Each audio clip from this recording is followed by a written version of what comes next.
We're going to do another quick bonus session on slope angle shading using the DEM shading feature on CalTopo. While I was making the video, the previous video, I actually recalled a way I'm frequently using this feature that's actually to model low angle terrain, not steep terrain, right?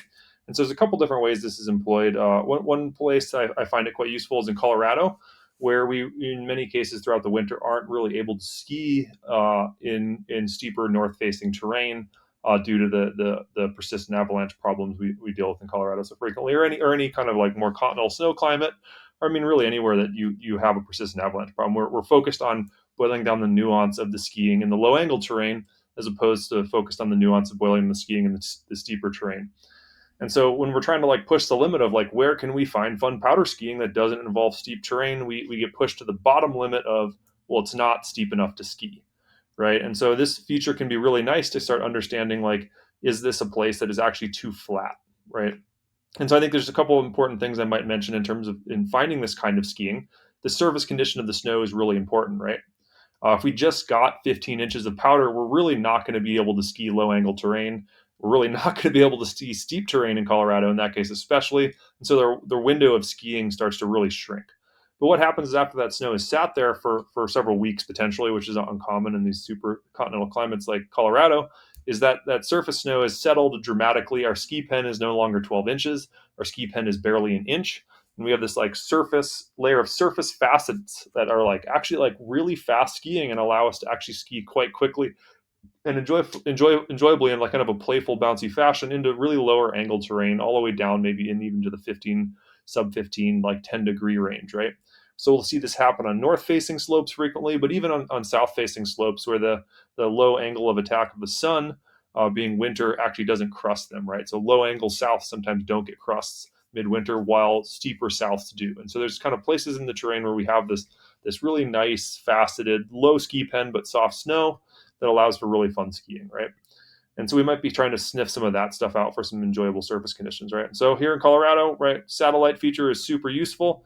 We start to see this like basin with lower angle terrain here and some what might be some really nice lanes in the trees. And my question is, are these going to be skiable or are they going to be too flat? So I've added a custom DEM layer, 0 to 15. And so I can start to see in this case, like I might even add one that's like 0 to 12, right? Something to boil on more nuance. But I can start to see what areas might kind of be off limits. So this one probably not over here. All of this, like this lane, definitely probably off. But this lane, right, this one is actually kind of bouncing along the 15-degree line, right? And so this actually is a really fun, enjoyable ski run if you don't have a lot of fresh snow. Really fast skiing, bouncy, playful powder, right? And so this might be someplace I might be consider looking at.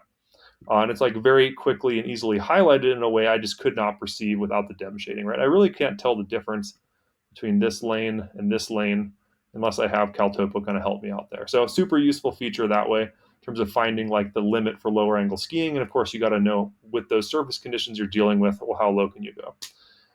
The other place I actually find this frequently really useful is skiing on big glaciers where we have like a significant amount of potentially uh, like low angle like glacier that are abutted by like steeper terrain, right? So maybe we could take a look here up on Thompson Pass. Right, this is in the Chugach outside of Valdez. And so these large glacial tongues, we might start to see is like, is it steep enough to ski and be fun, right? Glacier skiing can be super fun, but it actually has to have enough of a pitch. And so you start to see a real difference between maybe this kind of like glacier tongue here and this one, right? Like this one. These zones could provide like really fun, interesting skiing. Obviously, there's going to be like cool lines up on the like the carved out ridges, but I want to know like if I just want to go for a cruise, maybe we just got like 2 feet of snow and avalanche conditions are elevated. Like which kind of just like glacier laps could be fun. Like that could provide really fun skiing. This could provide really fun skiing. Where maybe I'm starting to become a little more concerned that we'd be getting bogged down in here, and it could actually turn the day into an epic if we're slogging out 2 miles instead of skiing out 2 miles, right? So really important kind of questions, and this is where modeling that lower angle shading actually super useful, right? Uh, cool. Yeah, you'll start to see generally in terms of sizing up the terrain. In this case, I have like several pre-built models where I might be trying to like identify like terrain that's a little too steep to ski in and things like that. So yeah, really cool ways we can start modeling using the DEM shading. And we'll come back and do one more episode on DEM shading, and this time we'll look at the elevation modeling as opposed to the slope angle modeling.